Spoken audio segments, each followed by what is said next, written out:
orang masih muda soalnya. Suka curi-curi. Bonek. Udah datang, Pak Ustadz udah datang. Bonek. Ya wes, oke. Assalamualaikum. Assalamualaikum Pak Ustadz. Waalaikumsalam warahmatullahi wabarakatuh. Kita mulai nggih. Assalamualaikum warahmatullahi wabarakatuh. Bismillahirrahmanirrahim. Alhamdulillahirabbil alamin. Wa bihi nasta'inu ala umurid dunya waddin. Wassalatu wassalamu ala asyrafil anbiya'i wal mursalin.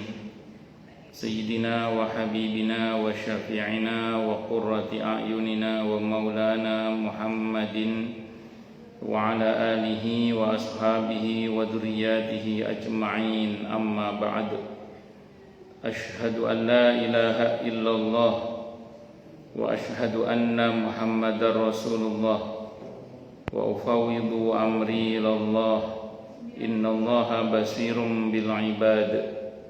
Hasbiyallahu la ilaha illa huwa alaihi tawakkaltu wa huwa rabbul arsyil azim. Qala Allah ta'ala fi kitabihil karim hikayatan an nabiyyillahi Musa alaihi salam. Rabbi syrah li sadri wa yassir li amri wahlul 'uqdatam min lisani yafqahu qawli. Para asatidzah, para ibu-ibu sekalian, hafizani wa hafizakunallah, bil khusus segenap pengurus Majelis Ta'lim Sabila yang semoga pengurusnya dan jamaahnya semoga semuanya saja selalu dalam naungan rahmat, barokah, perlindungan serta bimbingan Allah Subhanahu wa taala. Amin, Allahumma amin insyaallah.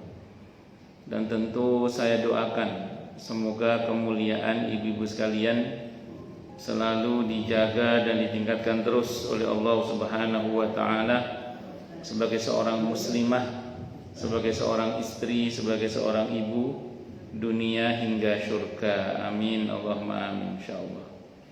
Allahumma inna nas'aluka ilman nafi'a wa rizqan thayyiba wa amalan mutaqabbala wa fatahallahu alaina futuhal arifin. Allahumma inna na'udzubika min ilmin la yanfa' wa amalin la yurfa' wa qalbin la yakhsha' wa du'a la yusma'. Allahumma ati anfusana taqwaha wa zakkiha anta khairu man zakkaha anta waliyuha wa maulaha.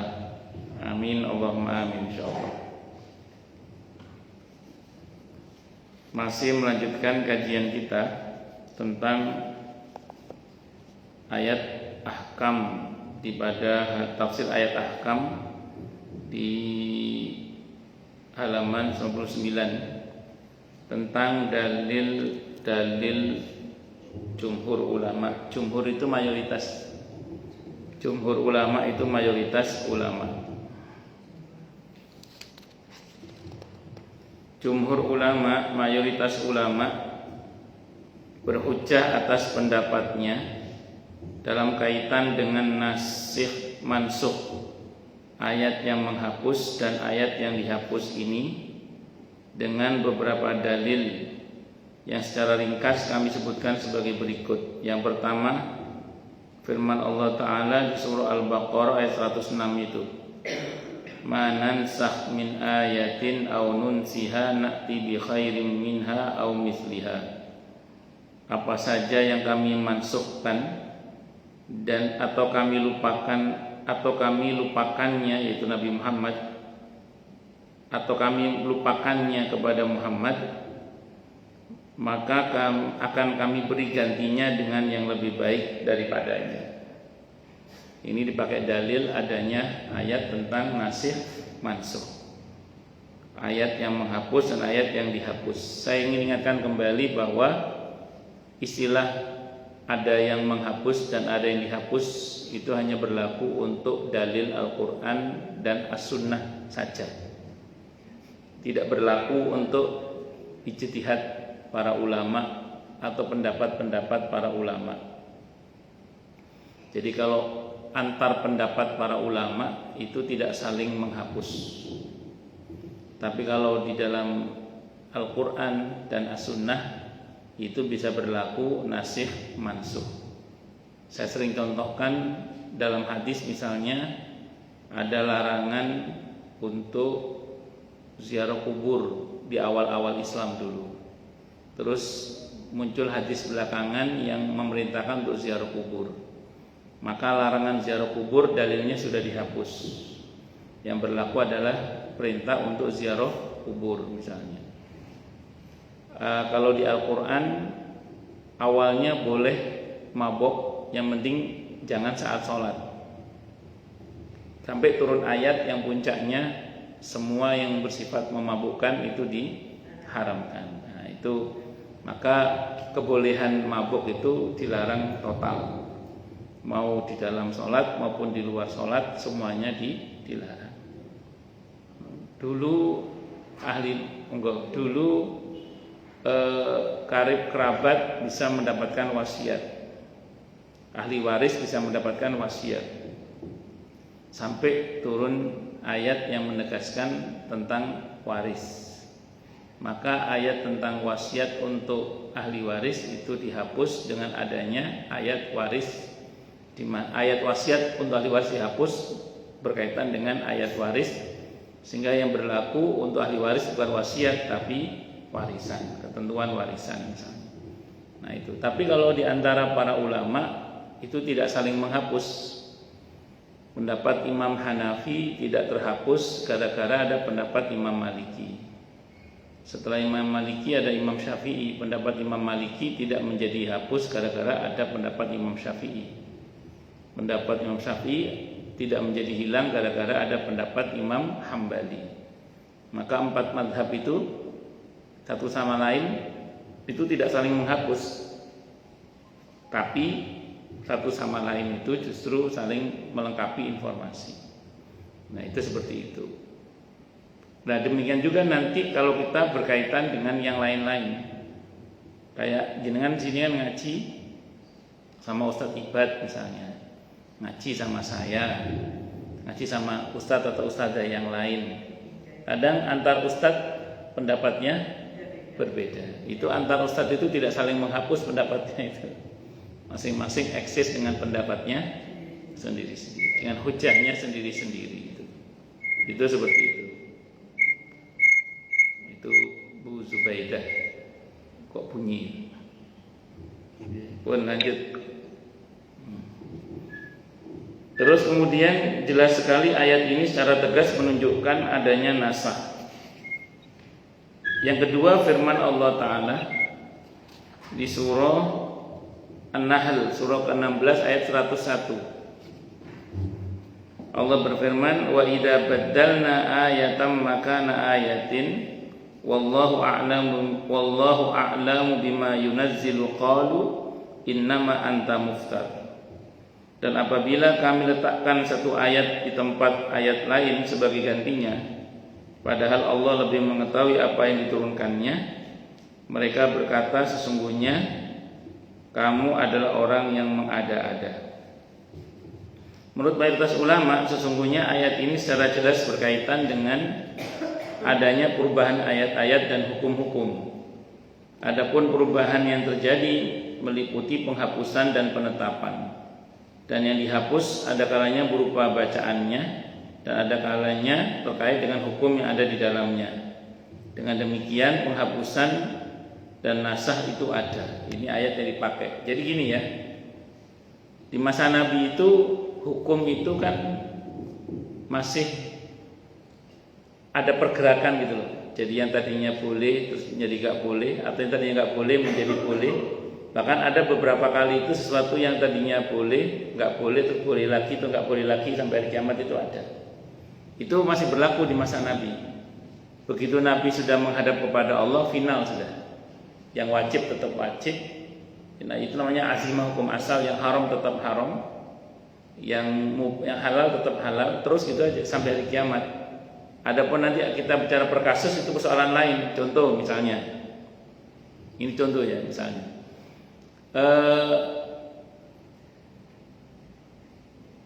saat itu orang kebiasaannya judi, mabok, judi dan mabok.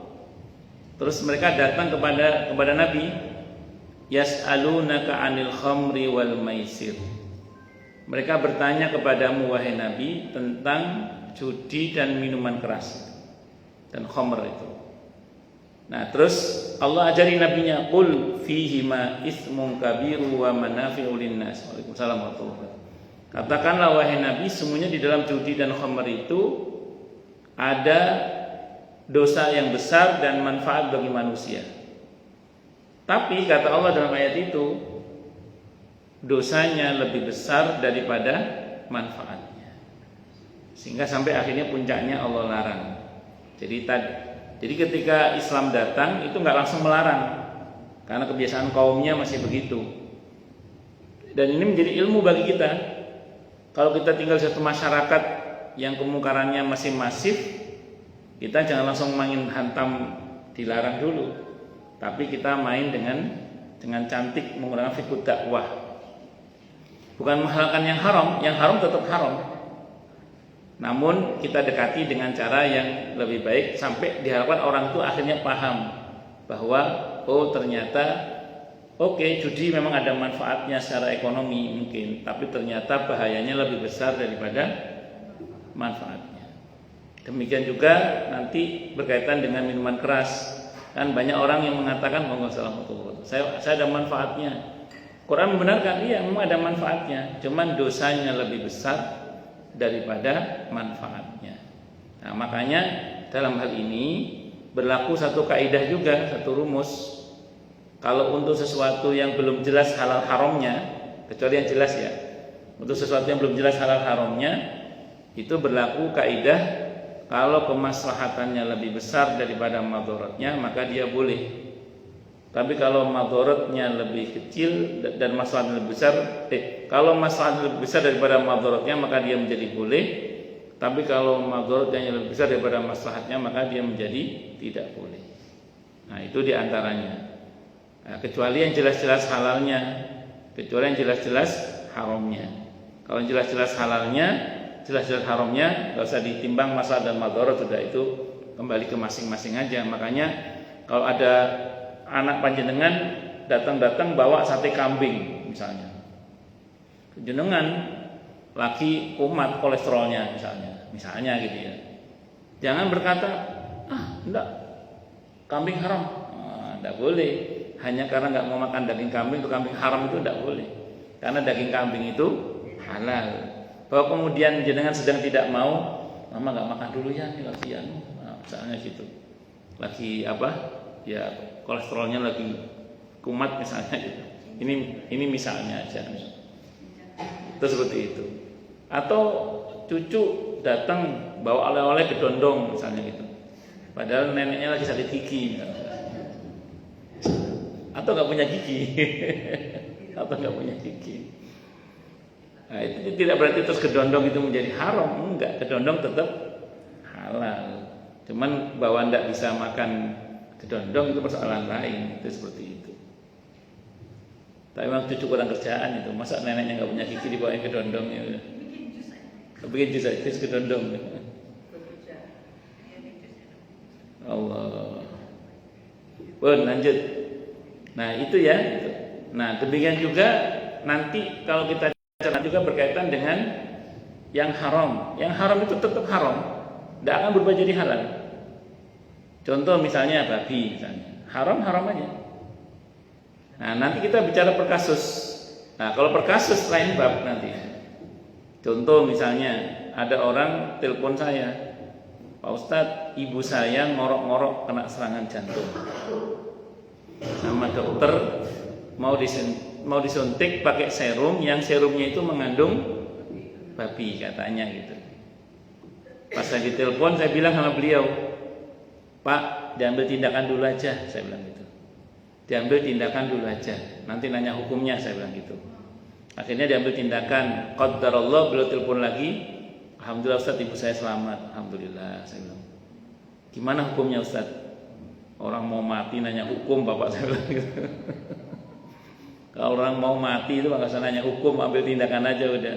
Yang haram sekalipun kalau darurat itu menjadi dimaafkan. Tidak halal, tetap haram Bu, cuman dimaafkan. Iya. Jadi ad-daruratu tubihul mahdzurah, sesuatu yang darurat itu bisa menyebabkan bolehnya sesuatu yang terlarang, itu tidak merubah hukum, bukan. Yang haram tetap haram sebenarnya, tapi kondisi kan darurat. Nah, maka karena kondisi darurat dia menjadi dimaafkan, istilahnya gitu. Dibolehkannya bukan merubah hukum menjadi hal, bukan, tapi dimaafkan. Kalau bahasa fikihnya itu dimakfu, dimaafkan. Itu seperti itu. Jadi kalau bahasa fikihnya itu dimakfu, dimaafkan. Babi haram tetap haram. Itu. Bahwa nanti ada penjelasan secara kimia bahwa itu hanya sekedar sebagai katalisator yang di hasil akhirnya tidak ada lagi unsur babinya, itu persoalan lain gitu nanti. Karena ada beberapa kawan ustadz yang dulu kuliahnya di bidang kimia itu menceritakan bahwa posisi babi pada serum-serum seperti itu katanya hanya sebagai katalisator saja. Itu hasil akhirnya itu nggak ada babinya katanya. Ya saya nggak paham, itu yang ahli kimia yang bisa menjelaskan lah.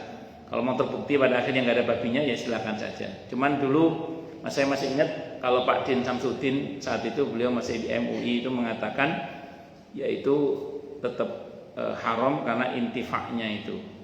Nah, tapi dikritik oleh pihak yang membolehkan dengan mengatakan larangan intifak babi itu syar'u man qablana, syariat Nabi sebelumnya yang sudah dihapus. Nah, di syariat Nabi kita Muhammad SAW itu diperbolehkan. Contoh gini Bu, misalnya, ini contoh ya, ini contoh. Ibu nanam tomat. Tomatnya dikasih pupuk, monggo. Dikasih pupuk pakai kotoran binatang. Oke, pupuk kandang lah. Pupuk kandang. Nah, kalau ibu makan pupuk kandangnya langsung, ya haram lah. Tidak kolu. Okay. Jadi kalau kita makan pupuk kandangnya langsung ya haram. Tapi dengan pupuk kandang itu qadarullah tomatnya jadi bagus-bagus tomatnya. Boleh nggak tomatnya kita makan? Boleh. Jadi sudah nggak ada unsur kotorannya sudah. Yang ada adalah tomat, monggo Bu Yani, monggo. Itu seperti itu. Nah, konon katanya katalisator itu mirip seperti itu katanya. Monggo Bu, monggo.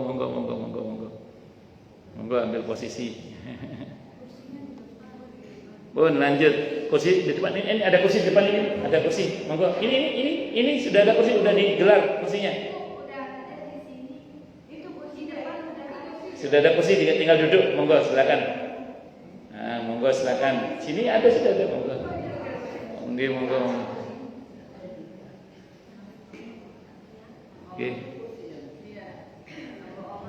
Oke, monggo silakan. Nah, alhamdulillah. Pun lanjut. Jadi saya ulang, setelah Rasulullah menghadap kepada Allah, wafat maksudnya ya, itu sudah final Bu. Yang wajib ya wajib, yang haram ya haram, yang halal ya halal, yang makruh ya makruh, yang mubah ya mubah. Semuanya gitulah. Pokoknya yang sunnah ya sunnah dan begitu seterusnya. Sambil contoh sekarang. Ini yang sering saya sampaikan, ada ini biar kita ngerti ya bahwa di samping azimah hukum asal itu ada nanti namanya rukhsah Bu, keringanan-keringanan gitu. Contoh yang lain misalnya salat wajib 5 waktu 17 rakaat. Wajib bagi siapa? Bagi yang memenuhi syarat untuk kewajiban salat 5 waktu. Yang tidak memenuhi syarat untuk tidak salat 5 waktu, yang tidak memenuhi syarat untuk salat 5 waktu, dia tidak wajib salat 5 waktu. Contoh wanita yang haid, nifas. Ini tidak ada kewajiban untuk salat. Malah kalau maksa salat haram. Dan tidak ada qadha untuk yang ini. Tidak kan kalau untuk salat kan tidak ada qadha. Ya, kalau bahasanya Siti Aisyah radhiyallahu anha, nahnu nu'maru bi qadha'is shaum la bi qadha'is shalah. Kami, kata Siti Aisyah radhiyallahu anha, diperintah untuk mengqadha puasa dan tidak mengqadha salat untuk kasus wanita haid, nifas, wiladah dan serupa itulah. Itu seperti itu. Nah, terus mengqadha, kalau kata para ulama, salat saat hadas besar haram, tidak boleh, berdosa. Terus mengqadha sholat saat haid juga tidak boleh. Nah, jadi saya kemarin haid 7 hari, saya qadha 7 hari sholat tidak boleh, haram. Nah, makanya ada pengecualian dalam hal ini. Untuk wanita haid tidak boleh sholat. Saya mau tanya sama ibu sekarang, sholat subuh itu wajib nggak? Sekarang? Enggak. Berarti terikat dengan waktu ya. Terikat. Itu maksud saya gitu. Jadi tetap ada dinamika hukumnya. Baik, saya akan kembangkan lagi. Nah, untuk orang yang sedang musafir, boleh nggak mengambil keringanan dalam pengertian jamak atau jamak qasar atau qasar? Boleh. Bahkan sebagian mengatakan harus, sebagian mengatakan lebih baik, sebagian mengatakan harus. Itu seperti itu. Nah, kalau diambil rukhsah qasar menjadi berapa akhirnya? Yang 4 rakaat jadi 2. Itu namanya keringanan namanya. Itu keringan diskon.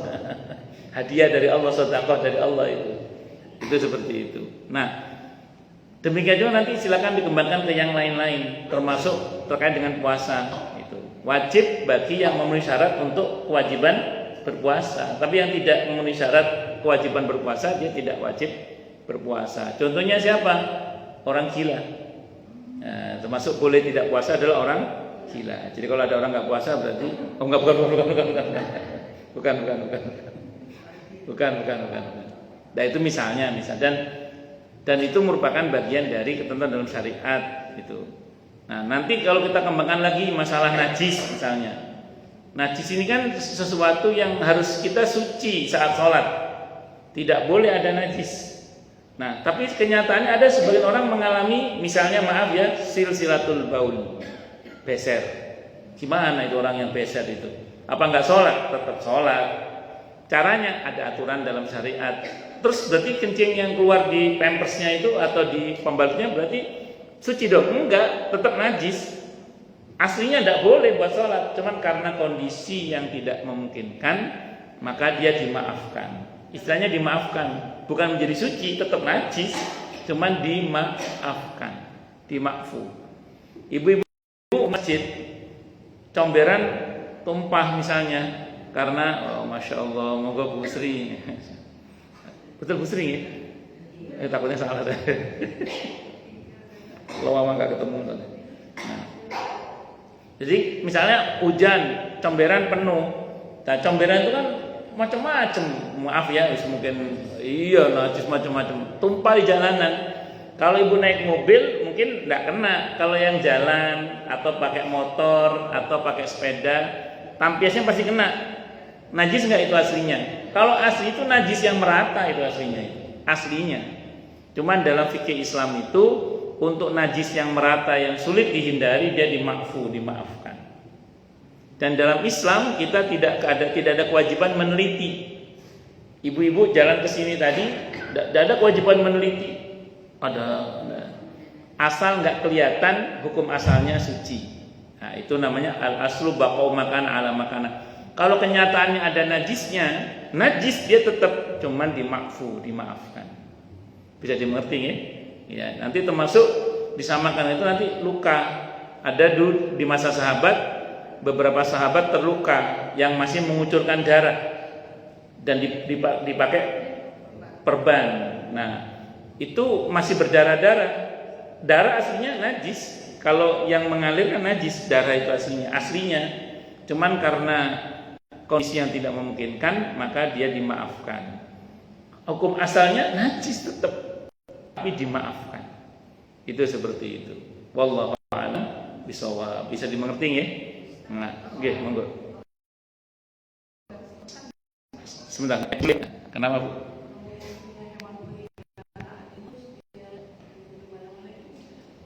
Ya, selama tidak tampak najisnya, hukum asalnya suci. Hukum asalnya, selama tidak tampak najisnya, hukum asalnya adalah suci. Jadi nggak perlu mikir ini tadi kucing cebok apa enggak usah. Yang penting tidak tampak najisnya, hukum asalnya suci. Kecuali tampak najisnya, misalnya kencingnya, kelihatan betul kencingnya. Pada kencing yang bagian itu najis. Itu seperti itu. Harus dibersihin yang jelas najisnya itu seperti itu. Terus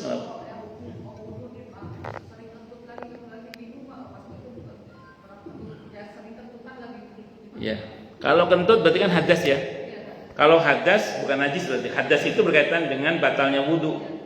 Kalau batalnya wudu, kalau yang tipe kentutan itu sama dengan yang silsilatul baul tadi.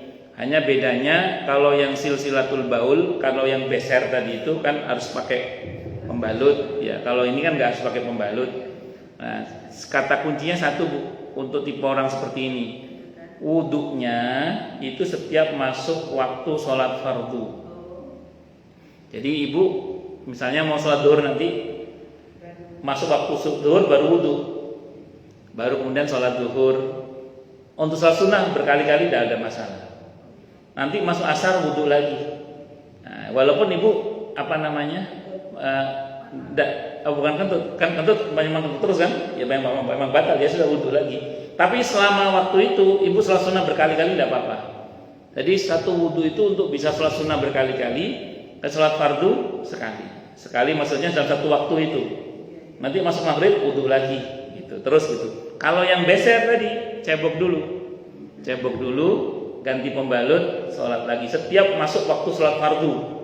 Kalau untuk sholat sunnah bisa berkali-kali. Kalau dirasa sulit karena udah sepuh, takut jatuh, boleh dijamak sesuai dengan keperluan. Itu dalam mazhab Syafi'i, Imam Syafi'i nyebut dalam kitab Jadi kalau diantara ibu jenengan udah sepuh, terus sudah beser, setiap sholat harus cebok dulu. Kalau bolak-balik ke kamar mandi ngerinya nanti jatuh, maka boleh sholatnya dijamak sesuai dengan kebutuhan. Kalau sakitnya model seperti itu.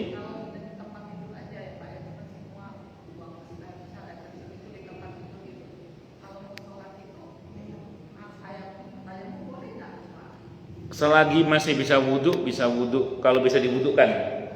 Kalau nggak ada yang bisa memwudukan, ya tayamum tidak ada masalah. Tapi kalau ini kemungkinan terburuk, tidak ada yang memwudukan, tidak ada yang tayamumkan, tidak bisa tayamum, nggak bisa tinja.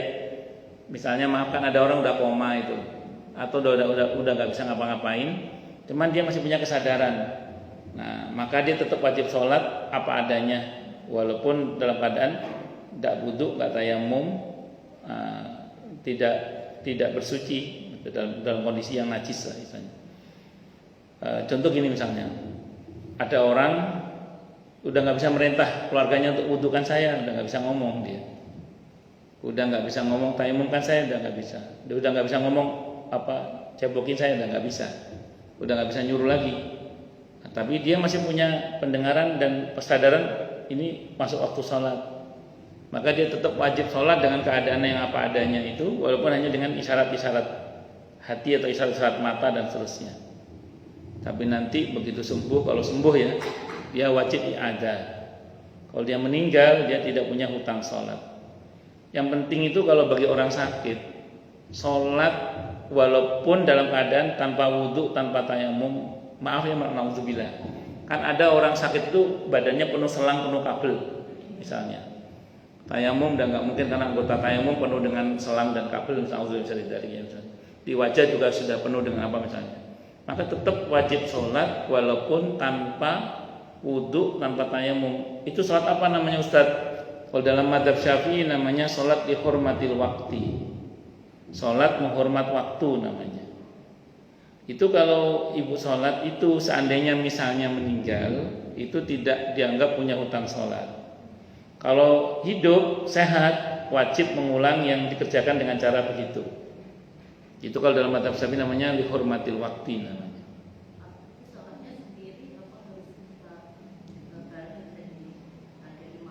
Sendiri apa? Kan udah parah banget. Kalau masih bisa pakai imam berarti kan.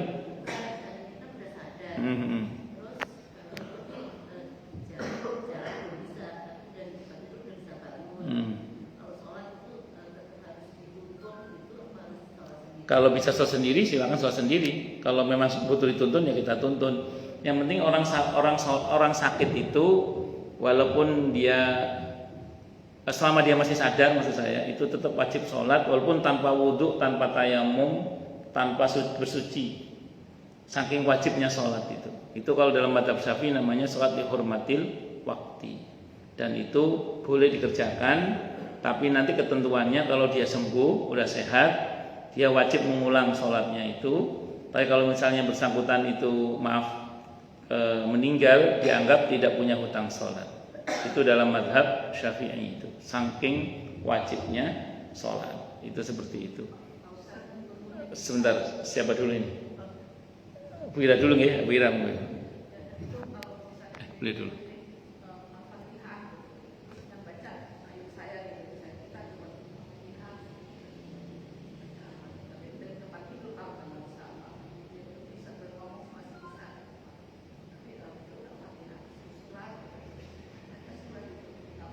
Tidak apa-apa. Atau ibu bilang gini aja, udah mama sholatnya sebisanya saja.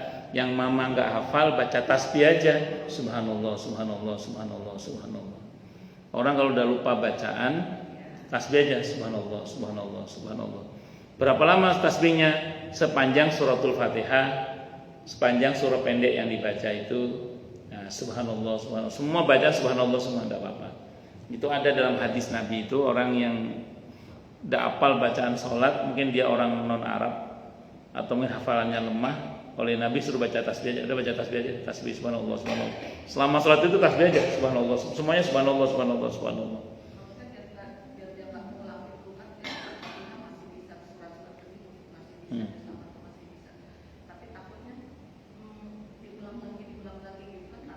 Iya, tidak apa-apa, sangat tidak apa-apa. Dibantu itu tidak ada masalah. Yang penting jangan tidak sholat itu aja.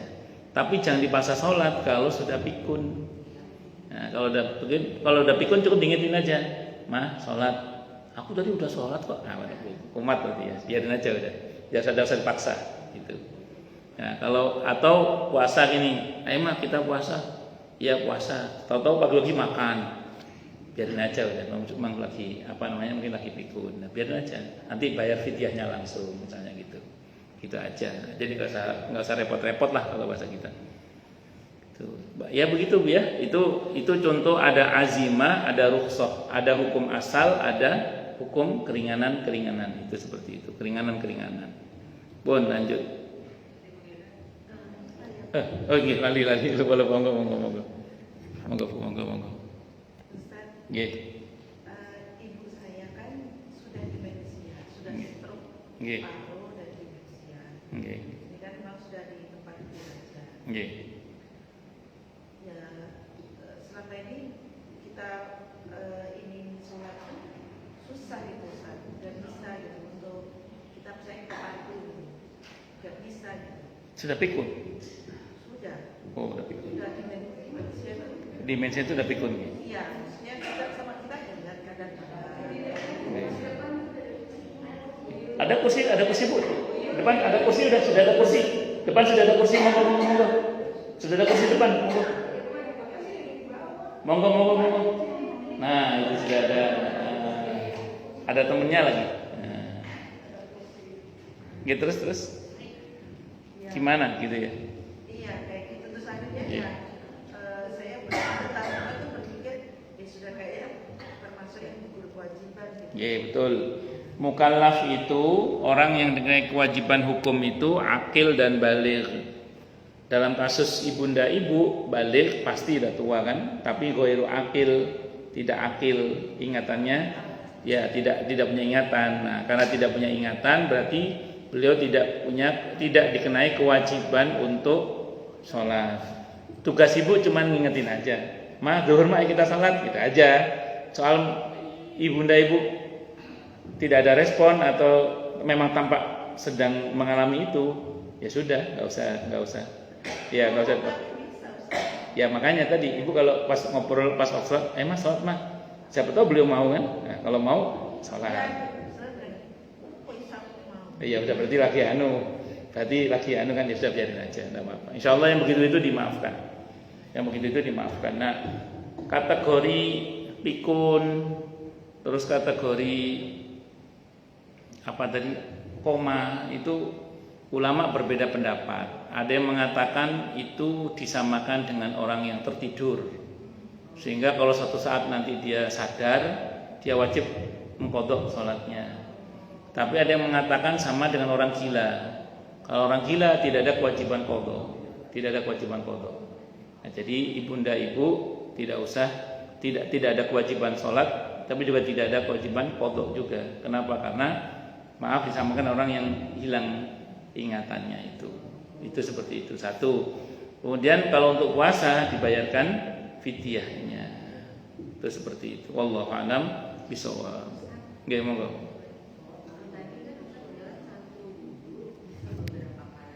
Salat sunnah.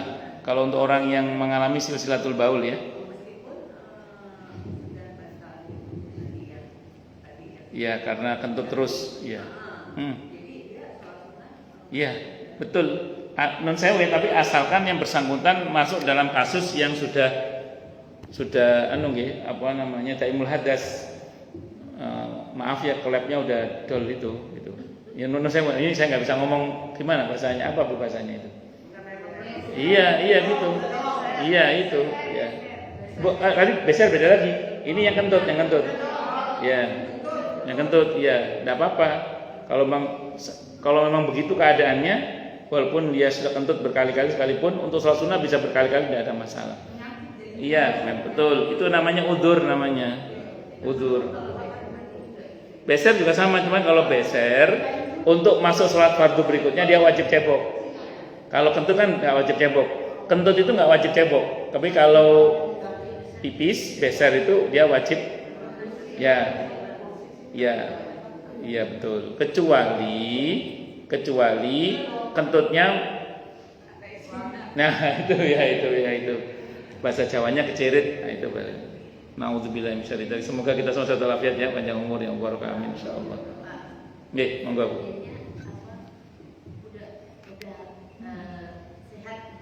Nggih.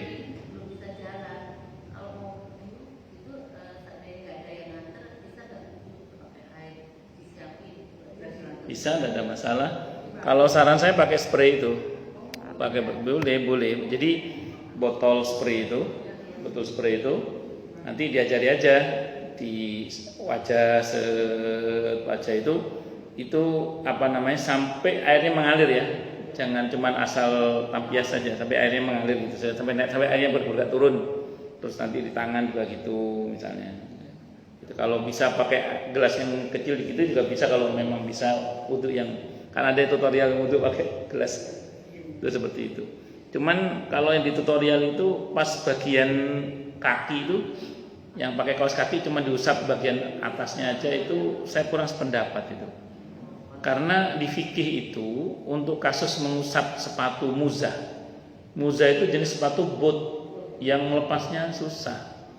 Makanya di musim dingin terutama orang dulu itu diberi izin oleh Allah cuma mengusap bagian muzah sepatu bootnya itu selama sehari kalau dia tidak dalam perjalanan. Kalau perjalanan selama 3 hari. Nah itu kalau kaos kaki kan gampang bukanya. Jadi kalau cuma diusap aja itu saya kurang setuju saya itu. Dalam pandangan fikih saya ya. Ya kan ada contoh yang di medsos itu kaos kaki cuma diusap aja bagian atasnya dianggap sama dengan muzah. Yang saya tahu, yang saya pahami maksud saya, muzah itu jenis sepatu, khuf itu jenis sepatu yang kayak sepatu boot gitu. Orang dulu itu kan sepatunya susah nyopotnya gitu, nggak kayak sepatu sekarang gitu. Sepatu boot itu yang saya pahami tapi itu. Nah, adapun ada yang memahami kaos kaki sama ya, wallah alam. Soalnya di medsos itu kata-kata ini dianggap disamakan dengan mengusap muzah katanya, sepatu itu. Beda lah, kaos kaki sama sepatu beda. Kalau dulu konteksnya riwayat itu memang kaos kaki sepatunya susah bukanya memang. Itu seperti itu. Kalau saya pribadi ya, ada yang sependapat ya silakan, cuman saya kurang sependapat kalau cuma diusap bagian atas kaos kakinya aja. Wallahu a'lam bishawab. Oh ini Bu Nani, assalamualaikum. Mana nanya itu Bu Nani Firdaus.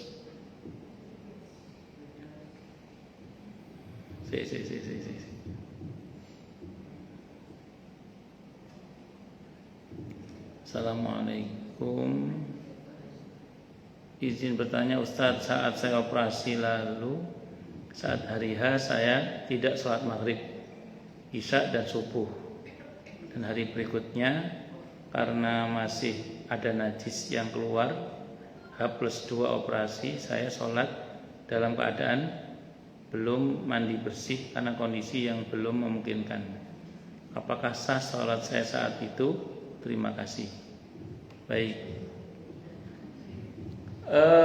Untuk sholat yang ditinggalkan saat itu karena apa? Karena dibius sehingga tidak sadar, atau karena proses operasi tapi sadar.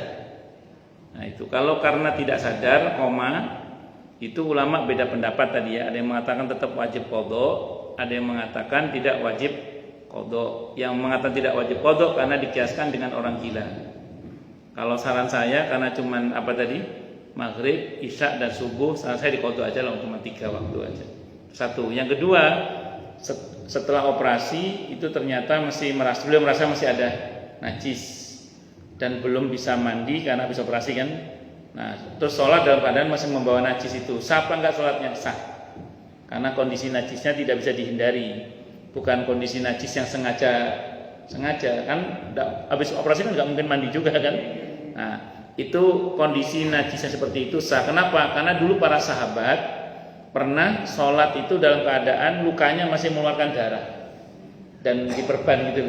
Nah, itu tidak ada masalah. Jadi tidak wajib mengulang sholat dalam hal ini. Kenapa? Karena kondisinya memang seperti itu. Wallahu a'lam bishawab. Yang saya bilang tadi wajib mengulang itu kalau dia sholatnya tanpa wudu, tanpa tayamum. Nah, itu seperti itu. Kalau soal buka najisnya tadi itu tidak wajib mengulang karena kondisi. Ya, dan ibu juga nggak mungkin mandi saat itu juga kan. Apalagi kondisi memang sakit itu, seperti itu. Wallahu a'lam bishawab.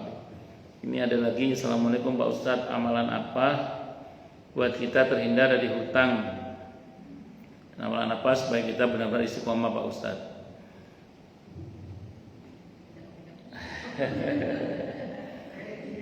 Kalau supaya kita terhindar dari hutang gampang, begitu ada hutang menghindar. Ya itu caranya. Kan gitu. Nah iya, cara menghindari hutang gampang, begitu ada hutang menghindar langsung. Nggak, kalau amalan Bu, pertama harus komit dulu dalam hati ya, komit dalam hati untuk tidak mudah berhutang. Ini sependek pengalaman pribadi lah. Jadi jangan mudah berhutang dalam hati itu, harus komit. Jangan komit tidak mudah berhutang. Bu, yopo carane lek iso aja sampai ngutang. Itu satu. Yang kedua, mohon perlindungan kepada Allah dari hutang. Allahumma inna a'udzubika minal ajzi wal kasri wal jubni wal bukhli wa a'udzubika minal faqri wal kufri wal fusuqi wa a'udzubika min ghalabatid daini wa qahri rijali. Itu doanya Nabi itu. Itu doa. Ya kalau enggak hafal doa itu langsung pakai baca saja, ya Allah, mohon terlindung dari hutang. Kenapa? Boleh, tidak ada masalah. Kalau amalan yang bisa diamalkan, ibu terserah mau perbanyak baca la haula wala quwata illa billah boleh, mau perbanyak baca surah Al-Waqiah boleh, mau dimantapkan duhanya juga boleh. Ya, duhanya boleh dimantapkan duhanya, terus apalagi silaturahimnya banyaklah, itu seperti itu. Wallahu a'lam. Yang penting itu komitmen dalam hati ya. Komitmen sebisa mungkin jangan berhutang. Kalau berhutang, komit membayar. Itu insya Allah dimudahkan oleh Allah untuk membayar, insya Allah. Itu seperti itu.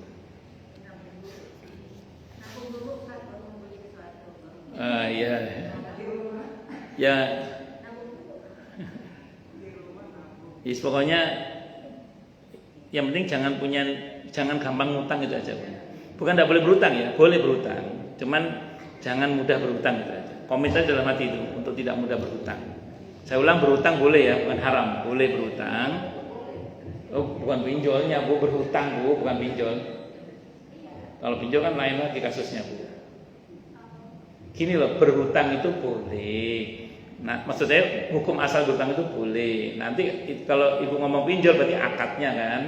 Kalau akadnya nggak benar tentu nggak boleh. Maksud saya begitu. Iya, akadnya itu yang masalahnya. Kalau pinjam online-nya bener sih nggak ada masalah. Tapi kan mana ada pinjam online yang bener? Ya, gue tahu sendiri kan. Itu seperti itu. Oh, lanjut. itu tadi kita ngomong dinamika hukum ya, ada pergerakan-pergerakan hukum itu di masa Nabi masih hidup.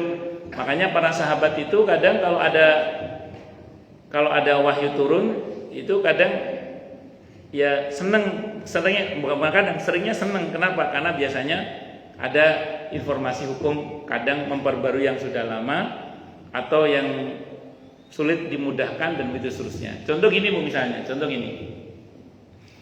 Dulu awalnya kan Allah menentukan intubdu au tukhfuhu yuhasibkum billah. Akhir surah Al-Baqarah itu. Itu sahabat nangis itu Bu. Ketika turun ayat itu nangis para sahabat. Ibu tahu kenapa? Yang kita kerjakan secara terang-terangan maupun seliwerannya hati dan pikiran kena hisab semua. Sahabat nangis Bu. Datang sama Nabi, ya Rasulullah. Kalau pekerjaan okelah dihisab wajar. Kalau seliwerannya pikiran, seliwerannya hati, kan kita tahu otak kita kan berisik banget. Sampai ada yang ngomong otak monyet itu kan berisik banget. Apalagi sini kan. Ini ibu-ibu ngajiin aja di hatinya macam-macam deh kan. Kebayang nggak kalau itu dihisab?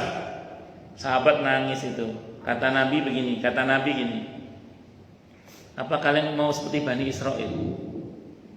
Sami'na wa asaina, kami dengar dan kami durhakai. Kata Nabi, udahlah sami'na wa ata'na aja. Akhirnya ya sudah sami'na wa ata'na. Terus turun ayat la yukallifullahu nafsan illa wus'aha. Jadi khusus untuk yang seliwerannya hati yang enggak bisa dikendalikan itu tidak kena hisab gitu. Terus Allah ajari doa, Rabbana la tu'akhidna in nasina aw akhtana. Bahkan untuk segala hal yang kita gak sengaja atau lupa itu bahkan sudah Allah maafkan sebelum semua itu kita kerjakan. Makanya kalau kita ini Bu, walaupun berbuat dosa tetap dicintai oleh Allah asal kita mengerjakan 3 hal ini. Apa itu? Allah yaqsida bil maksiyah. Jangan pernah sengaja menyimpan niat untuk berbuat maksiat. Jadi maksiat yang terjadi itu jangan karena kita niatkan.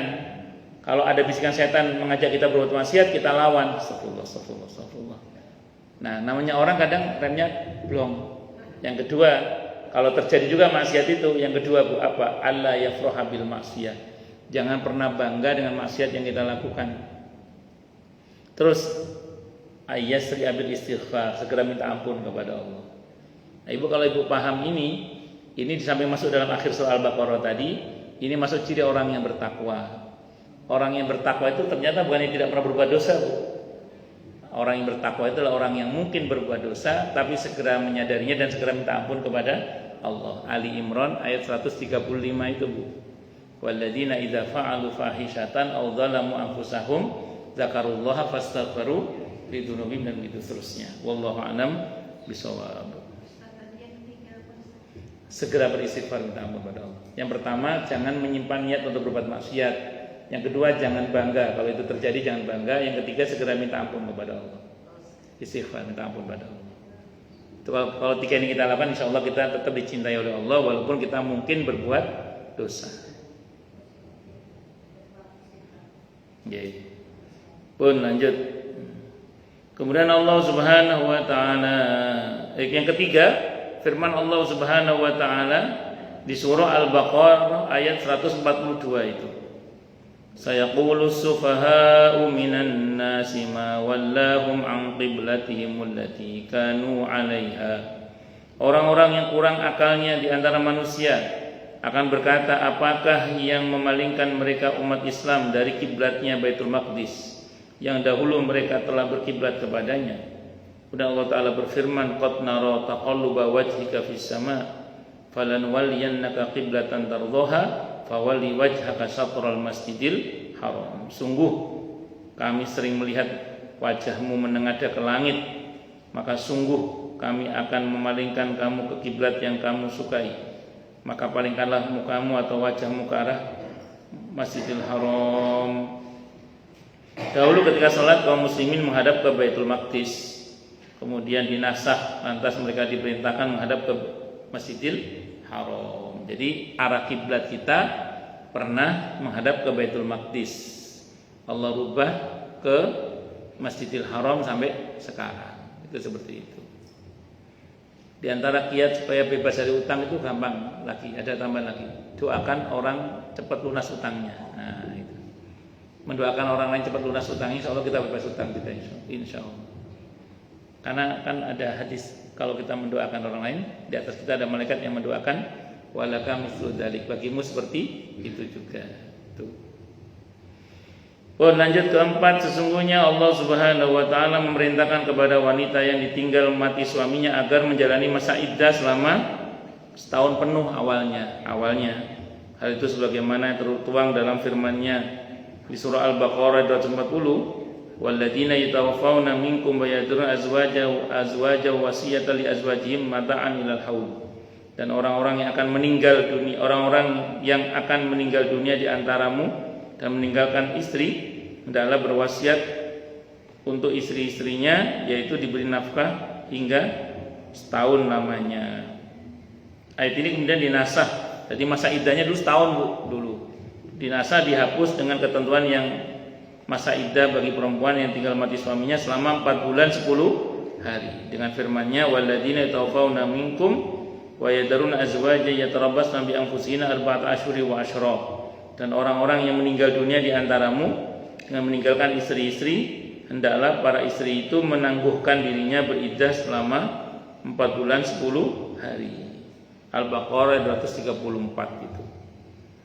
Kelima, pada mulanya Allah Subhanahu wa taala merintahkan agar satu orang dari kaum muslimin berhadapan dengan 10 orang dari musuhnya, seperti yang tertuang dalam firman-Nya, iyyakum minkum ishruna sabiruna yaghlibu mi'atain. Jika ada 20 orang yang sabar di antara kamu, saya mereka dapat mengalahkan 200 orang musuh. Kemudian ayat ini dinasah dengan firman-Nya, al-ana khaffafallahu ankum wa 'alima anna fikum dha'fa fa iyyakum minkum mi'atun sabirati yaghlibu mi'atain. Itu Al-Anfal ayat 66. Sekarang Allah telah meringankan kepadamu dan Dia telah mengetahui bahwa padamu ada kelemahan, maka jika ada di antaramu 100 orang yang sabar, niscaya mereka dapat mengalahkan 200 orang. Nah, jadi yang tadinya 1 lawan 10 sekarang 1 lawan 2. Ayat-ayat semacam ini banyak didapati dalam Al-Quran yang menunjukkan terjadinya nasakh. Dengan begitu tidak ada lagi ruang bagi orang yang mengingkari terjadinya nasakh dengan alasan apapun. Oleh karena itu pula para ulama sepakat tentang adanya nasakh. Sehingga ada riwayat dari Ali bin Abi Thalib radhiyallahu an bahwa ia pernah berkata kepada seorang, tahukah kamu tentang nasakh dan mansukh?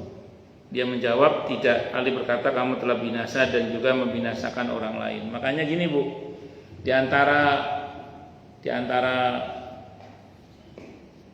syarat orang itu boleh menjadi mufti itu harus mengerti tentang nasikh mansukh. Jadi kalau sederhananya, kalau sebenarnya jadi ustadz itu harus menguasai ilmu ulumul Quran gitu aja. Gitu. Terutama kalau sebagai ustadz yang sering menjawab pertanyaan masalah hukum, itu harus menguasai nasikh mansukh diantaranya. Itu kalau tidak menguasai nasikh mansukh tidak bisa itu seperti itu. Tidak boleh menjadi bukan tidak boleh ustadz, tidak boleh menjawab masalah hukum karena dikhawatirkan dia tidak mengerti nasikh mansukh. Ya ceramah aja, tapi nggak bisa menjadi tidak bisa menjawab masalah hukum, tidak boleh kalau nggak menguasai nasikh mansukh. Karena kalau kita nggak menguasai nasikh mansukh, rawan tadi sesat menyesatkan nanti ngerinya itu seperti itu. Al-Alama Al-Qurtubi rahimahullah menyatakan mengetahui masalah ini sangat penting dan manfaatnya sangat besar. Tidak ada dari kalangan ulama yang mengesampingkannya. Juga tidak ada yang mengingkarinya, melainkan orang-orang yang tidak mengerti hal-hal yang berkenaan dengan hukum-hukum yang diturunkan. Pengetahuan tentang halal haram, meskipun ada sekelompok ulama mutakhirin kekinian yang mengingkarinya, dan meskipun itu bertentangan dengan ijma' ulama salaf yang sepakat adanya nasakh dalam syariat. Wallahu a'lam bishawab. Jadi ilmu nasikh mansukh ini termasuk ilmu yang sangat penting, terutama bagi para pengajar-pengajar ilmu agama, terutama kalau ditanya masalah hukum itu. Karena kalau tidak menguasai nasikh mansukh, nanti rawan dia menjadi orang yang sesat, menyesatkan karena tidak mengerti mana dalil yang sudah dihapus dan mana dalil yang menghapus. Wallahu a'lam bishawab. Monggo Bu, silakan. Memang lagi sesi tanya jawab ini.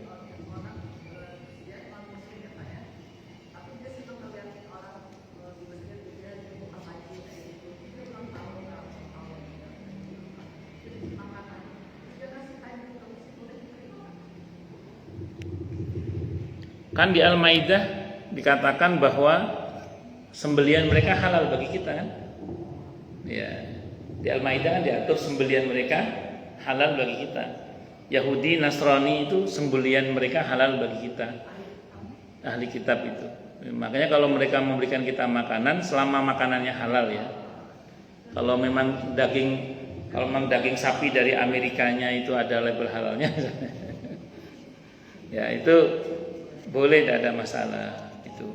Cuman saya yang agak bingung jawab itu, dulu itu di Kemang Pratama itu ada dukun yang terkenal itu. Nah, dukun itu kadang ngasih takjil ke masjid. Orang bertanya ke saya, gimana Ustaz, dimakan apa enggak ini? Karena dia dukun itu. Saya bilang selama diberi itu halal makanan. Bapak tidak ada kewajiban bertanya dari mana uangnya. Kalau mau makan, kalau misalnya nggak mau makan, jangan dibuang, serahkan kepada orang-orang yang fakir atau miskin, tidak ada masalah. Itu seperti itu. Wallahu a'lam bishawab. Nggih. Monggo yang lain silakan. Nggih.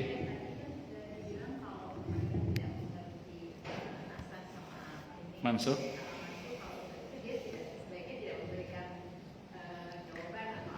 Tentang masalah hukum ya, tentang masalah hukum.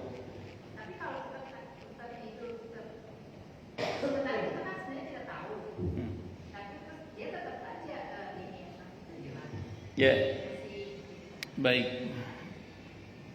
Saya itu ada seorang kawan ustadz itu, ketika ditanya masalah fikih, beliau mengatakan nanti kalau fikih jangan sama saya, sama beliau ustadz ini aja. Saya bukan ahlinya, nanti sama beliau aja fikih. Itu bagus itu. Beliau merasa tidak mampu menjawab gitu. Nah, tapi kalau misalnya memaksakan menjawab masalah hukum padahal bukan bidangnya, itu sebenarnya sangat berbahaya. Itu yang ngerinya tadi, nggak paham nasih mansuh, nggak paham mutlak muqayyad, amkhos macam-macam, tahu-tahu pengen sikat aja. Ngerinya begitu. Kecuali kalau kita menyampaikan jawaban dari ahlinya, kayak misalnya gini, contoh gini misalnya, sependek yang saya tahu dalam madhab Syafi'i, nah itu silakan aja, tidak apa-apa, silakan, tidak ada masalah. Wallahu a'lam bishawab. Nah, untuk jamaahnya kalau nggak ngerti,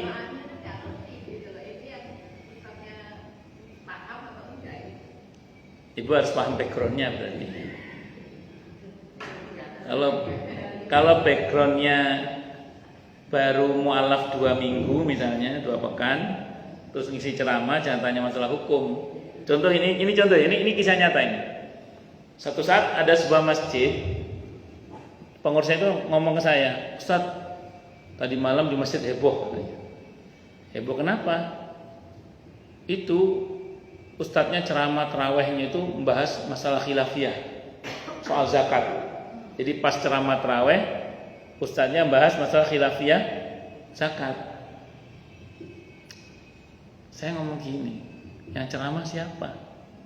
Yang ceramah ustadz titik-titik. Beliau ini mu'alaf, baru masuk Islam lah itu.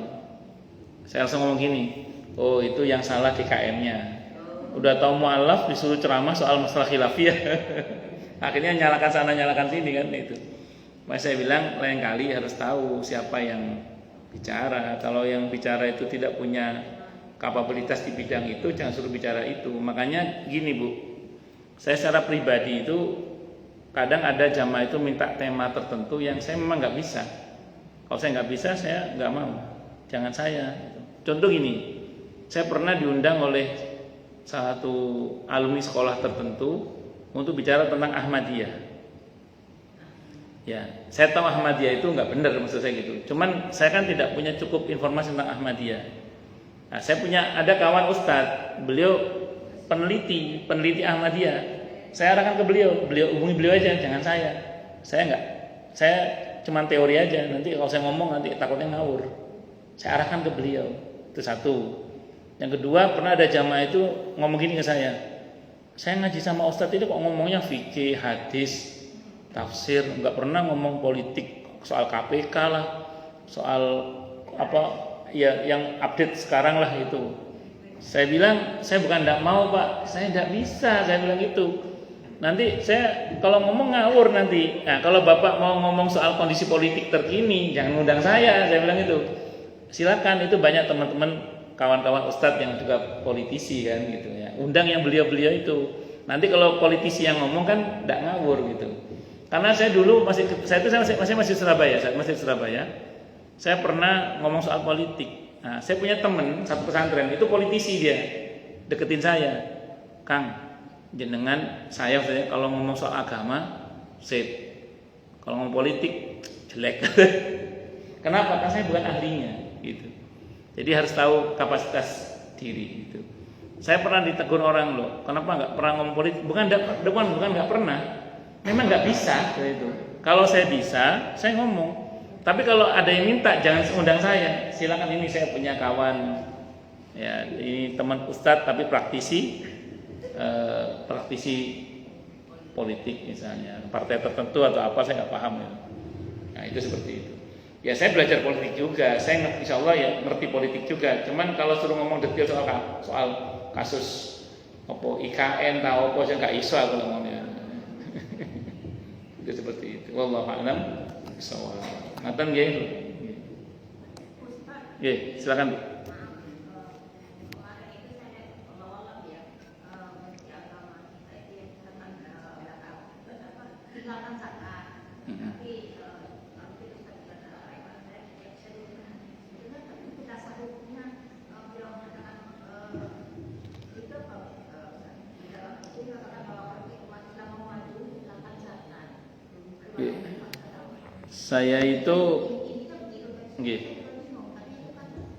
Saya itu termasuk yang tidak suka dengan video pendek dalam pengertian kalau untuk disalahpahami itu.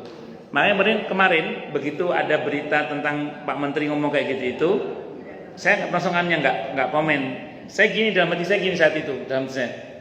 Mungkin saya menduga-duga mungkin maksud Pak Menteri ini kalau untuk zakat dalam konteks untuk pembangunan nasional itu kurang nendang. Kenapa? Karena zakat itu mustahiknya tertentu, jenis harta tertentu, ada batasnya, ada waktunya juga. Sehingga kalau untuk pembangunan nasional dari zakat itu nggak makan maksimal. Mungkin dalam hati saya saat itu tinggalkan zakat, maksudnya kita nggak usah fokus ke zakat, kita fokusnya ke infak, sedekah, wakaf, karena itu bisa dalam jumlah yang besar dan bisa sewaktu-waktu dan sasarannya bisa sangat luas, termasuk dalam kancah nasional.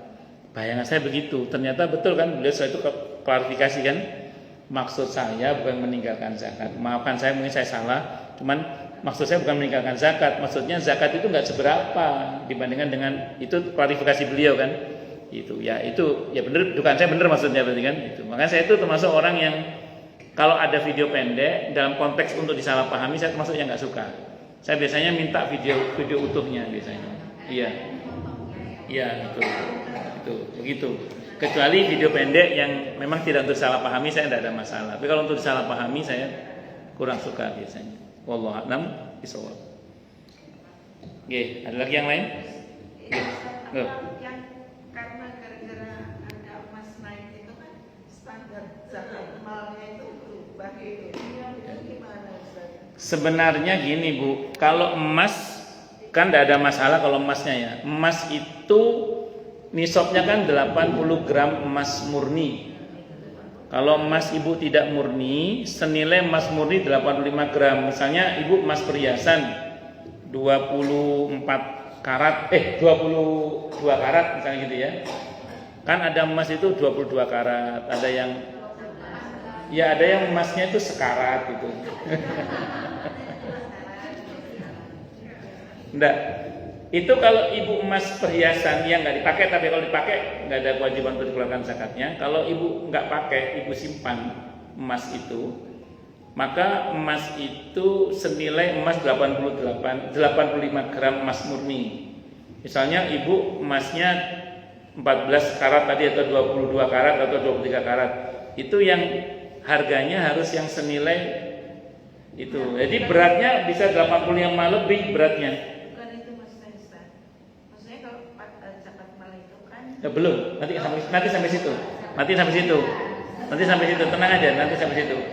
Nah, sekarang gini, untuk uang sekarang kan, untuk uang kan, ya, untuk uang itu kan dikiaskan dengan dinar dan dirham. Jadi ada yang mengkiaskan dengan emas, ada yang mengkiaskan dengan perak, begitu. Nah, kalau menggunakan kias perak, itu nggak usah pakai akal-akalan menurunkan standar emas 14 karat itu, nggak usah. Iya, jadi cukup kalau emas tetap aja 24. Kecuali kalau mau dikiaskan ke perak. Nah, perak itu lebih murah lagi, perak itu. Kalau saya nggak salah, ibu punya uang 10 juta aja udah wajib zakat itu. 2,5% kalau dikiaskan ke perak. Cuman ulama-ulama fikih kita kebanyakan mengkiaskannya bukan ke perak, tapi mengkiaskannya ke emas. Saya dari dulu ngaji itu dikiaskannya ke emas emang. Walaupun aslinya kiasnya itu bisa ke perak, bisa ke emas, karena dulu kiasnya dinar dan dirham. Nah, tapi kebanyakan ulama fikih mengkiaskannya ke emas. Emas berapa? Emas 24 karat. Nah, kalau Pak Octavian misalnya gitu ya, kalau dikiaskan ke emas 24 karat 85 gram, takutnya nanti nggak zakat-zakat misalnya gitu ya. Kok kewo sama Allah, saya tak zakat aja lah, nanti dikiaskan dengan perak, boleh, tidak apa-apa. Jadi nggak usah maksain dikiaskan ke emas 14 karat itu, nggak usah. Itu maaf Basnas dalam hal ini terlalu maksain itu, terlalu maksain untuk 14 karat itu. Jadi harusnya nggak usah ke, mending dikiaskannya nggak usah ke emas, tapi dikiaskannya ke perak aja, tidak ada masalah. Misalnya ibu pekewo sama Allah, ini kalau dikiaskan ke ke emas yang harga sekarang, nggak banyak yang nggak zakat sekarang ini. Iya, itu seperti itu. Maka kalau ibu mau, kalau pekewo sama Allah ya, dikiaskan ke perak saja, tidak ada masalah. Kalau perak itu berapa gram saya lupa, ada nanti searching aja berapa nisabnya perak itu. Itu harga perak sekarang berapa? Kalau beberapa tahun yang lalu 6 atau 7 jutaan. Sekarang mungkin antara 9 atau 10 jutaan kalau sekarang. Jadi uang ibu 10 juta itu udah wajib zakat 2,5%. Itu ya, Allah alam bisawab. Jadi nggak harus dipaksakan ke 14. Ya ada yang 14 kan Basnas itu 14 karat sekarang. Iya, karena gitu. Karena terancam banyak orang yang nggak akan zakat ya. Harusnya nggak usah maksa ke situ. Harusnya Basnas itu langsung dikiaskan ke perak saja. Harusnya gitu. Wallahu a'lam bishawab. Ngaten nggih? Kalau saya memang tetap berpatokan kepada emas kalau saya pribadi. Emas 24 karat itu. Cuman saya dari dulu punya rumus, andaikan uang saya tidak mencapai nisabnya pun saya tetap niatkan zakat di setiap haulnya. Saya pribadi tetap zakat. Kan kalau kita belum wajib zakat, niat zakat jadinya sedekah, tidak ada masalah toh. Dan kalau ternyata dalam pandangan Allah itu sudah wajib zakat, ya sudah aman, berarti sudah zakat gitu. Saya dari dulu itu gitu aja. Jadi uang saya mau mencapai nisab, tidak mencapai nisabnya, haulnya saya keluarin zakatnya. Itu seperti itu. Wallahu a'lam bishawab. Nggih, monggo. Jadi kalau misalnya kan 85 gram. Misalnya 85 gram 24 itu adalah ditambah yang besar 250 juta. Nah, kemudian itu punya perhiasan tadi. Nah, kemudian perhiasan itu 285 juta, jadi selisih 5 juta kalau coba disimulasi dengan yang 16 karat, 14 berarti kita tetap menjangkakannya 245, bukan yang selisih 5 juta ini. Semuanya Bu, semuanya iya, semuanya 2,5% dari 285 juta itu iya. Itu problemnya kan kadang kalau itu emas hasil warisan nggak ada uang untuk keluarin zakatnya. Maaf ya, ya udah kalau terpaksa dijual. Dijual untuk dikeluarkan zakatnya. Lagi pula kan dalam Islam itu kita tidak boleh kan menimbun atau menabung emas atau uang tanpa tujuan. Tanpa tujuan. Itu ada tujuan. Kalau tujuan tidak apa-apa. Tujuan misalnya untuk pendidikan, tujuan untuk mau beli rumah, tujuan ya tidak apa-apa. Yang penting ada tujuan, tidak boleh ada tujuan. Jadi dalam Islam itu nabung saja tanpa tujuan itu tidak boleh. Kalau tanpa tujuan, kalau ada tujuan tidak apa-apa, harus jelas tujuannya.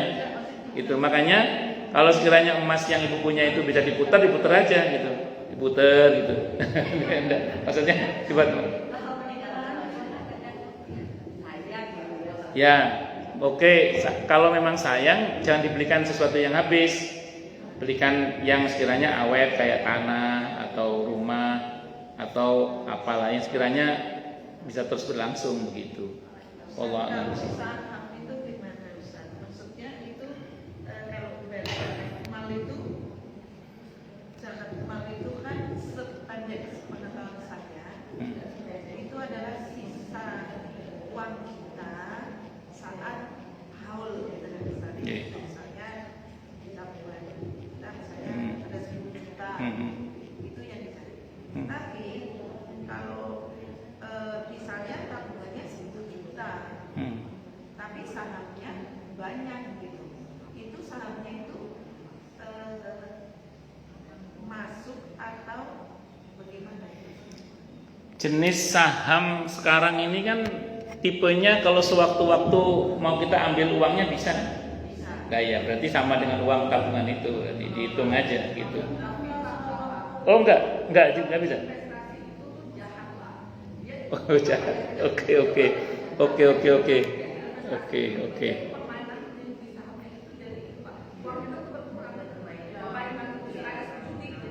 Oke, enggak saya gini maksud saya gini Bu, gini. Kalau dulu kan gini Bu, kalau dulu kita mudharabah investasi. Artinya uang kita enggak ada muter uang kita itu. Ya, artinya kalau misalnya saya investasi ke Ibu gitu ya. Untuk usaha apa? Kan uangnya nggak ada karena muter uangnya itu kan. Nanti saya dapat bagi hasilnya gitu kalau dulu gitu. Nah sekarang itu yang saya tanyakan adalah terlepas dari ada kenakalan tadi ya. Yang maksud ini sekarang itu kalau ibu punya saham di perusahaan tertentu, sewaktu-waktu misalnya itu diambil bisa nggak uangnya itu sewaktu-waktu. Misalnya anak saya mau jual saham saya mau bisa nggak sewaktu-waktu. Nah berarti kan gini Bu kasusnya. Surat saham itu kan berarti mirip dengan uang kertas kita yang surat berharga yang dia ada nilainya ketika diambil oleh negara kan. Maksudnya kalau memang sewaktu-waktu bisa diambil begitu berarti disamakan dengan tabungan kita. Itu maksud saya, terlepas ada nakal atau tidak itu soal lain itu. Ya, sekalipun. Ya.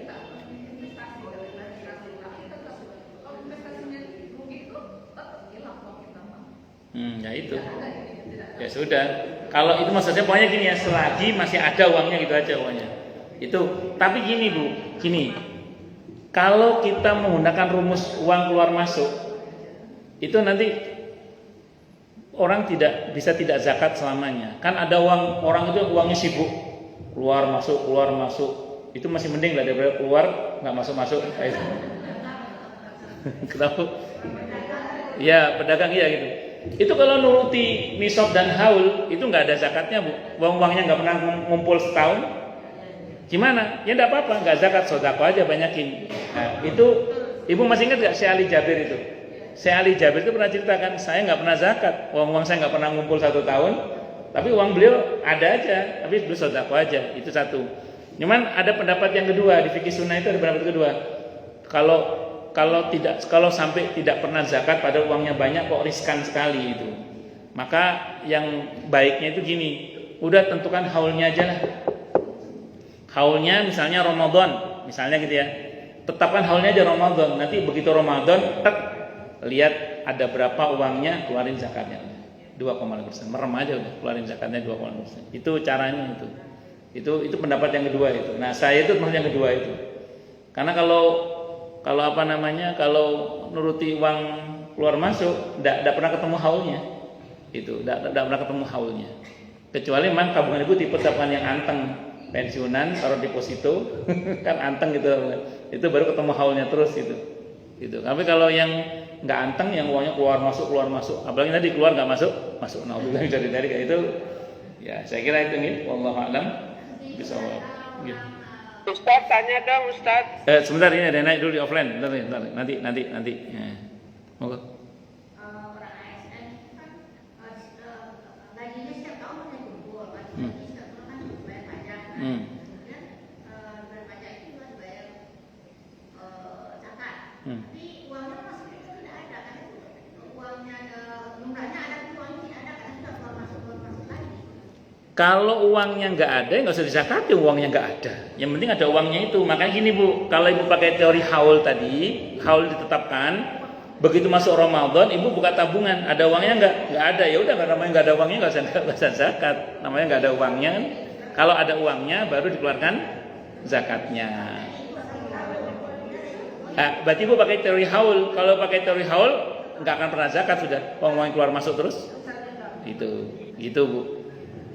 Monggo yang online.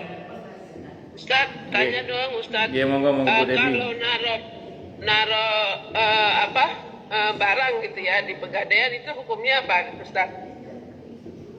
Sebenarnya hukum gadai itu diatur dalam Islam.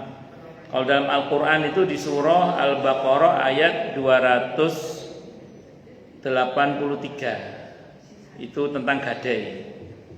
Dalam Islam, gadai itu hukum asalnya boleh selama akadnya benar.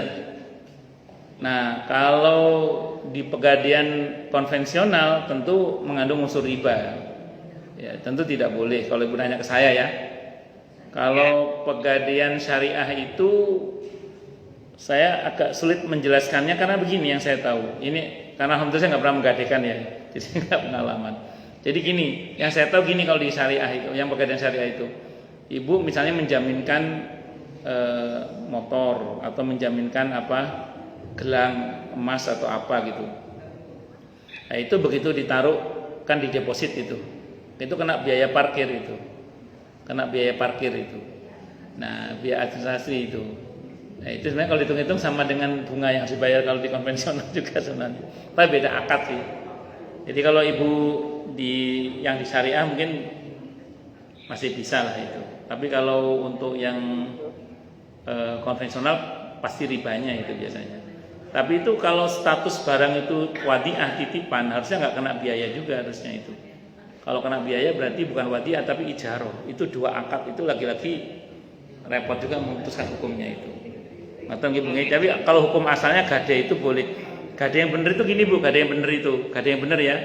Ibu butuh duit. Ibu datang ke Bu Nani misalnya.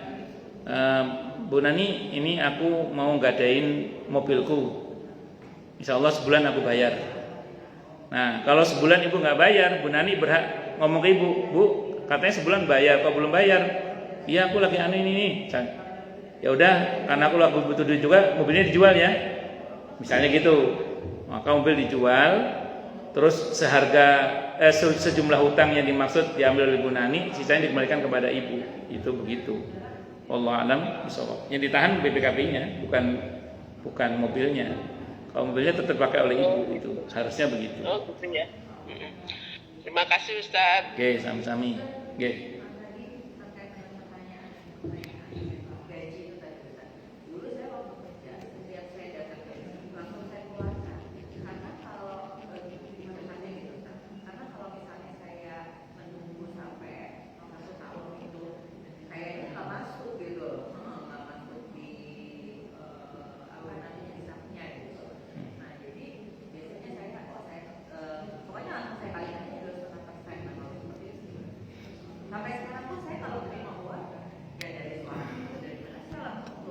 Zakat profesi itu ulama beda pendapat. Kalau yang membolehkan itu kan dikiaskan dengan pertanian diantaranya. Pertanian itu setiap kali panen. Nah, panen itu untuk gabah itu sekian ton, 1 ton berapa gitu.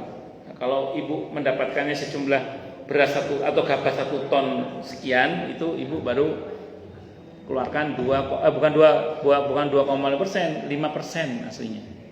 5% aslinya. Nah, itu dikaitkan dengan pertanian, tapi tidak semua ulama sepakat ya. Tapi kalau Ibu sepakat dengan itu, oke lah, taruhlah Ibu sekarang Mengkiaskannya kalau lihat dari angka ibu bilang tadi, berarti ibu tidak mengkiaskan dengan zakat pertanian, tapi dengan zakat emas 2,5%. Berarti itu ibu udah keluarkan setiap ibu dapat ya. Ini rumusnya ya. Yang keluar 1 tahun terakhir tidak usah dikeluarkan zakatnya lah. Yang masuk di 1 tahun terakhir itu tidak usah dikeluarkan zakatnya, karena ibu udah keluarkan tiap bulan itu. Nah, tapi yang ngendon sebelumnya, kalau masih mencapai nisab dan haulnya, dikeluarkan lagi zakatnya. Contoh gini, yang mengendap di tabungan Bu Ratna, misalnya 1 miliar, misalnya gitu ya, atau 1 triliun lah misalnya. Ya, amin lah. 1 triliun misalnya gitu. Nah, 1 tahun terakhir ini, karena ibu haulnya Ramadan misalnya gitu ya, 1 tahun terakhir ini itu sudah bisa dikeluarkan zakatnya, karena sudah dikeluarkan tiap bulan. Tapi yang ngendon 1 triliun ini keluarkan 2,5%. Ya, saya kira itu. Wallahu a'lam bishawab. Gitu. Nah, kebanyakan orang yang udah gini, kesalahan sebagian orang itu karena dia merasa udah ngeluarin setiap bulan dan dia merasa sudah ngeluarin, yang ngendon tuh nggak dikeluarin lagi. Padahal yang ngendon setahun itu keluarin lagi itu 1 tahun. Karena kalau masih mencapai nisab dan haulnya dikeluarkan terus setiap tahunnya itu. Wallahu a'lam bishawab. Oke, matan. Iya, memang begitu. Iya, konsekuensi dari zakat profesi itu begitu. Konsekuensi dari zakat profesi itu begitu. Terus kita bisa tabung 10 juta. Setahun kan sudah 120 juta. Itu sudah melebihi dari 85 gram tadi misalnya. Padahal pada saat kita dapat yang 20 juta, kita udah keluarin nih 2,5%. Kemudian kita tabungnya 10 juta, kena lagi gitu ya. Gini, yang saya maksud ngendon itu yang tabungan setahun sebelumnya, bukan setahun belakangan. Setahun belakangan karena udah dikeluarin tiap bulan, nggak usah dikeluarin lagi nih.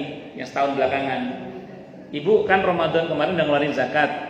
Per Ramadan kemarin sampai Ramadan sekarang, yang penghasilan setahun terakhir ini nggak usah dikeluarin zakatnya lagi karena udah dikeluarin tiap bulan. Tapi yang ngendon sebelumnya, yang 1 triliun tadi itu keluarin zakatnya 2,5%. Yang itu tiap tahun sama mencapai nisab dan haulnya. Itu. Iya, yang ngendon sebelumnya itu pokoknya. Nah, maksudnya kalau cara profesi kan misalnya 20 juta hasilnya kan 2,5% dari dana. Iya, betul. Padahal setahu saya itu kan saya sudah setahun dan sisanya ini yang didapatkan itu kan 40%. Betul. Jadi gini Bu, kan tadi setiap bulan dapat 20 juta kan, udah dikeluarin 2,5% kan. Nah, selama 1 tahun pendapatannya yang setahun belakangan ini itu nggak usah keluarin zakatnya lagi, udah keluarin tiap bulan kok. Oke. Jadi zakat itu ibu setahun ini sisanya ini tabungan berapa itu yang dizakat? Yang ada, iya itu berarti nggak pakai profesi kalau itu zakat mal biasa. Itu yang saya pilih yang itu. Jadi iya itu ini kan karena belum nanya zakat profesi, saya anggap zakat profesi itu ada. Kalau ibu nanya ke saya, kalau saya pegang yang ibu bilang itu, iya betul. Jadi dari penghasilan kita setahun itu di tabungan kita ada berapa itu yang kita keluarin, nah, itu betul itu, iya betul.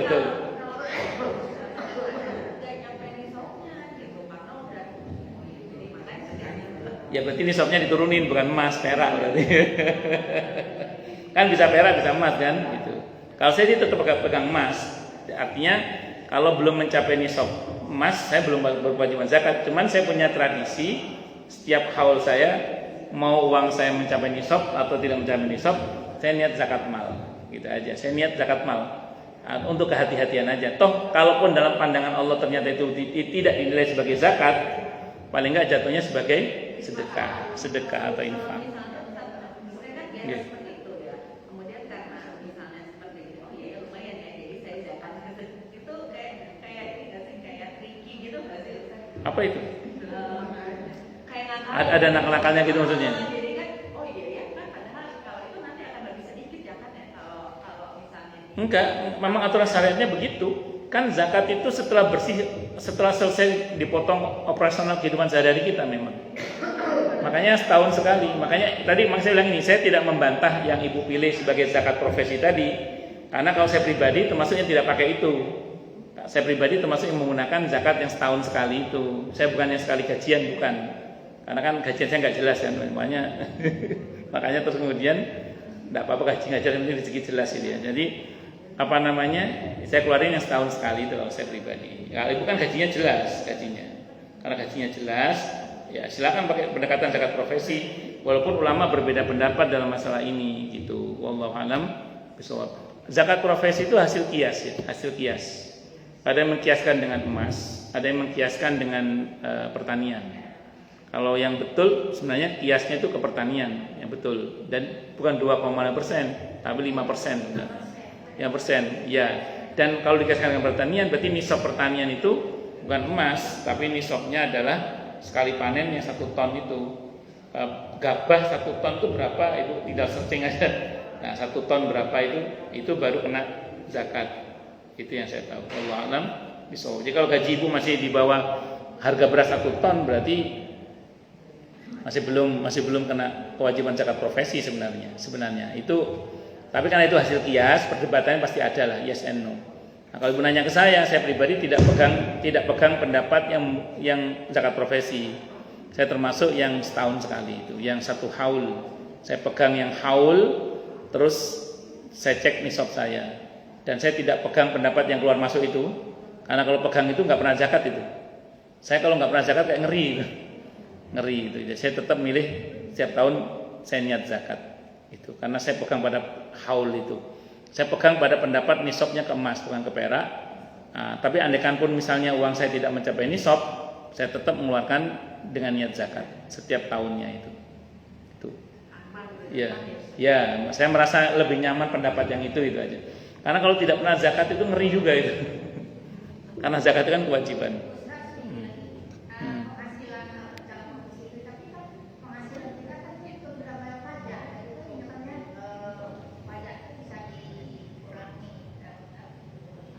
Kalau ibu ngeluarin zakat melalui lembaga amil zakat yang nasional, itu bisa dipakai untuk mengurangi pajak. Tapi pajak tidak sama dengan zakat. Tidak sama dengan zakat.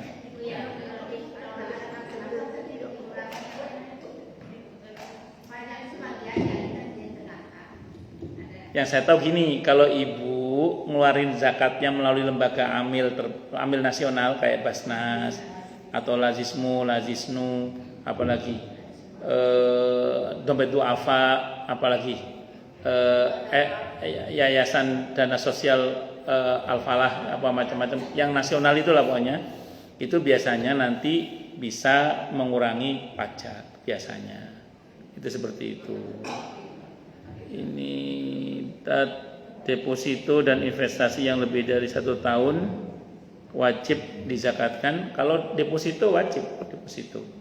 Kalau investasi tadi, jenis investasi bagaimana? Kalau jenis uangnya bisa diambil sewaktu-waktu, keluarkan saja zakatnya. Tapi kalau tipe yang uangnya masih muter, jadi kalau minta duit, loh nggak ada uangnya, masih di pasar, masih muter uangnya, gitu, nggak usah dulu itu. Yang dikeluarin yang ada aja, gitu. Makanya jenis investasinya apa dulu ini? Kalau sahamnya tipe saham yang sewaktu-waktu bisa dicairkan uangnya menjadi milik kita, silahkan. Keluarkan zakatnya, dihitung saja. Tapi kalau yang tipe udah ada uangnya, masih berupa kain uangnya, masih berupa beras, berarti kan masih muter itu uangnya. Kalau gitu nggak usah dihitung, kalau lagi muter belum kumpul uangnya. Oke.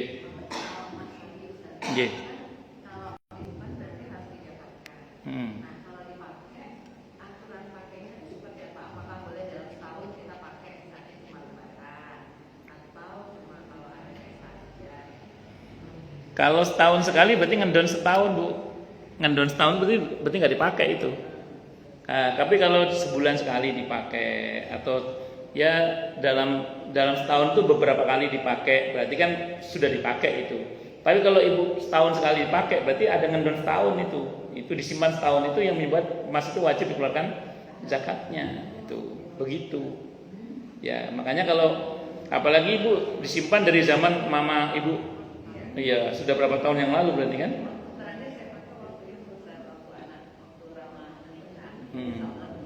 Ya, kalau sudah pernah dipakai dalam setahun itu mungkin tidak dikena di tahun itu, tapi tahun berikutnya karena nggak dipakai-pakai, ya kena lagi gitu.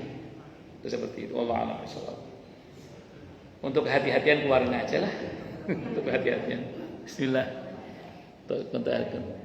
Cukup dulu nggih? Oh, saya nggak jam 11 ya, nggak terasa.